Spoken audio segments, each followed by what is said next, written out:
Hi everyone, स्वागत है आप सभी का आज के इस वीडियो में। एंड इस वीडियो में हम कुछ इंपॉर्टेंट पॉइंट्स के बारे में बात करने वाले हैं। बात करेंगे हम केवाईसी के बारे में, माई सर्कल, रेफरल लिंक एंड इसके अलावा इनएक्टिव अकाउंट्स के बारे में भी हम बात करेंगे। तो सबसे पहले हम बात करते हैं केवाईसी के बारे में। जैसा कि आप सभी जानते हैं कि केवाईसी का सिस्टम ऑलरेडी अपने बैक ऑफिस यानी कि बिग टीवी विद एज बैक ऑफिस में फिर से शुरू हो चुका है, लागू कर दिया गया, जिसकी वजह से जिनका केवाईसी नहीं हुआ था ऐसे रजिस्टर्ड मेंबर्स इस समय जब अपना अकाउंट लॉगिन करते हैं तो लॉगिन करते ही सबसे पहला पेज केवाईसी का ही आता है, जहां पर स्टार्ट वेरिफिकेशन पर क्लिक करना होता है। लेकिन जब हम स्टार्ट वेरिफिकेशन पर क्लिक करते हैं तो क्लिक करने के बाद आगे नहीं बढ़ पाते हैं, सेम नोटिफिकेशन आ जाता है, जैसा कि हमने यस्टरडे के वीडियो में बात किया था। तो ऐसे में आपको क्या करना चाहिए? ऐसे में मैंने आपको सजेशन दिया था कि आपको 1-2 घंटे का गैप देकर अपने अकाउंट को लॉगिन करते रहना चाहिए।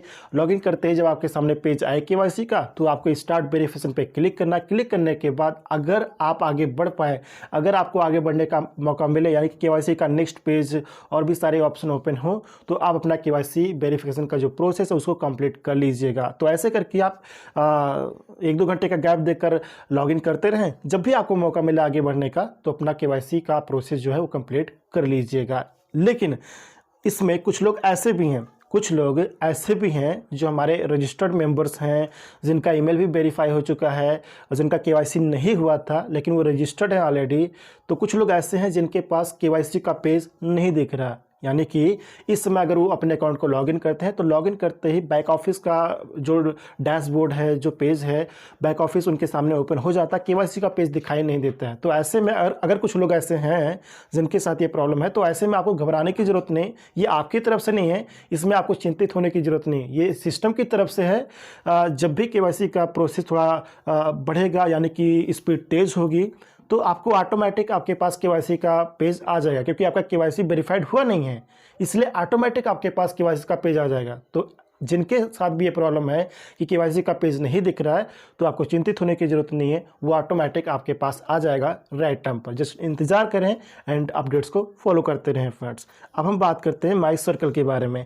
माई सर्कल में कुछ चेंजेस हुए हैं, आप सभी ने देखा होगा। 1-2 ऑप्शन भी वहाँ पर ऐड हुए हैं, जैसे कि ईमेल का ऑप्शन ऐड हुआ है, केवाईसी का ऑप्शन ऐड हुआ है, जहां पर दिखता है कि अगर आपके सर्कल में जो रजिस्टर्ड मेंबर्स हैं, आपके माई सर्कल में जो रजिस्टर्ड मेंबर्स हैं, किसका ईमेल वेरीफाई हुआ है, किसका नहीं हुआ है, पेंडिंग है, वेरीफाइड है, या फिर केवाईसी किसका वेरीफाइड है या पेंडिंग है, तो सारा वहाँ पे दिखता है। तो जब हम माई सर्कल को वहाँ पे देखते हैं तो कुछ लोगों का मेरे पास क्वेश्चन आया कि सूरज जी, माई सर्कल में कुछ लोग ऐसे भी हैं जिनका केवाईसी नहीं भी हुआ तब भी केवाईसी जो ऑप्शन है वहाँ पर वेरीफाइड दिखा रहा है। तो ऐसे में फ्रेंड्स आपको बताना चाहूँगा, जिसके साथ भी ये है तो ऐसे में आपको घबराने की जरूरत नहीं, चिंतित होने की जरूरत नहीं है। ये सब सिस्टम की तरफ से ही है कि केवाईसी का जो अपना प्रोसेस है, जो सिस्टम है, वो बैक ऑफिस में लागू किया गया है, फिर से शुरू किया गया है। तो ऐसी चीज़ें होती रहेंगी, इसमें आपको घबराने की ज़रूरत नहीं। ये सिस्टम की तरफ से है, ये अपने आप सब कुछ हर दिन जो है बेहतर होता जाएगा। तो आपको घबराने की ज़रूरत नहीं है, जस्ट इंतज़ार कीजिए और अपने अपडेट्स को फॉलो करते रहें। यानी कि आपके लिए जो अपडेट दिया जाए, आपके लिए जो यहाँ पर एक्शन लेने के लिए बोला जाए, जस्ट उस पर आप ध्यान दीजिए, बाकी चीज़ें ऑटोमेटिकली धीरे धीरे बेहतर हो जाएंगी फ्रेंड्स, कोई दिक्कत नहीं है। अब हम बात करते हैं रेफरल लिंक के बारे में।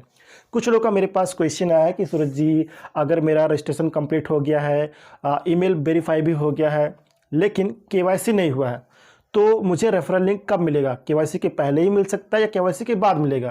तो मैं आपको बताना चाहूँगा फर्स्ट, अभी कुछ दिन पहले आप सभी जानते हैं कि केवाईसी का जो सिस्टम था उसको रोका गया था, पॉज था कंपनी की तरफ से, बट अभी अगेन उसको फिर से शुरू किया गया है। तो यहाँ पे 3 प्रोसेस से आपको होकर गुजरना पड़ेगा। पहला रजिस्ट्रेशन, दूसरा ईमेल वेरिफिकेशन एंड तीसरा केवाईसी वेरिफिकेशन। तो जब तक आपका केवाईसी वेरिफिकेशन कंप्लीट नहीं होता है तब तक आप बैक ऑफिस को लॉगिन नहीं कर पाएंगे, और जब तक आप लॉगिन नहीं कर पाएंगे बैक ऑफिस को तब तक आपके पास माई लिंक का जो रेफरल लिंक होता है, माई लिंक का जो ऑप्शन होता है, वो सारा चीज़ आपको नहीं दिखेगा, है ना। तो कहने का मतलब है कि जब आपका केवाईसी वेरिफिकेशन सक्सेसफुली हो जाएगा, कंप्लीट हो जाएगा, वेरीफाइड हो जाएंगे आप, तब आप बैक ऑफिस को लॉगिन कर पाएंगे और लॉगिन करने के बाद माई लिंक को आप ओपन कर पाएंगे एंड माई लिंक में आपके सभी लिंक्स वहाँ पे अवेलेबल रहेंगे, उसको कॉपी करके आप अपने फ्रेंड्स को शेयर कर पाएंगे। तो प्लीज़ वेरिफिकेशन होने तक वेट कीजिए। एंड इसके अलावा इनएक्टिव अकाउंट्स के रिगार्डिंग भी कुछ लोगों का क्वेश्चन आया है, क्योंकि कुछ लोगों ने बाय मिस्टेक 2 बार रजिस्ट्रेशन कर दिया है, कुछ लोगों ने बाय मिस्टेक omail.ei वहाँ पे सबमिट कर दिया है, कुछ लोगों ने मिस्टेक कर दी है ईमेल एड्रेस को फिल करते समय, या किसी भी तरीके से अगर किसी का बाय मिस्टेक रॉन्ग अगर रजिस्ट्रेशन हो गया है, तो ऐसे में उनका क्वेश्चन है कि ये सिस्टम की तरफ से रिमूव किया जाएगा या नहीं किया जाएगा। तो फ्रेंड्स मैं आपको बता दूं, इसकी रिगार्डिंग ऐसे ने पहले ही अपडेट दिया है कि आने वाले टाइम में जब ये सब कुछ ओके हो जाएगा, जैसे कि ईमेल वेरीफाई हो सबका हो जाएगा जो पेंडिंग है, और केवाईसी जिनका पेंडिंग है वो सब कुछ हो जाएगा, तो जब ये सारा जो प्रोसेस है केवाईसी का एंड ईमेल वेरिफिकेशन का जब ये कंप्लीट हो जाएगा, इसके बाद आने वाले टाइम में जो भी इनएक्टिव अकाउंट्स रहेंगे और जो अनवांटेड अकाउंट्स रहेंगे उनको सिस्टम की तरफ से रिमूव कर दिया जाएगा। तो ऐसे में किसी को यहाँ पर चिंतित होने की ज़रूरत नहीं है। अगर बाय मिस्टेक आपका डबल रजिस्ट्रेशन हो गया, या फिर बाय मिस्टेक ईमेल में कुछ गलती हो गई, कुछ omail.ei आपने वहाँ पे सबमिट कर दिया है, तो किसी को यहाँ पर घबराने की ज़रूरत नहीं है। आने वाले टाइम में सब कुछ ओके होने के बाद सिस्टम की तरफ से वो अकाउंट ऑटोमेटिकली रिमूव कर दिया जाएगा फर्स्ट। तो ये थे फ्रेंड्स कुछ इंपॉर्टेंट पॉइंट्स जिसके बारे में मुझे आपसे बात करनी थी। उम्मीद है कि ये सभी पॉइंट आपको अच्छे से समझ में आ गए होंगे।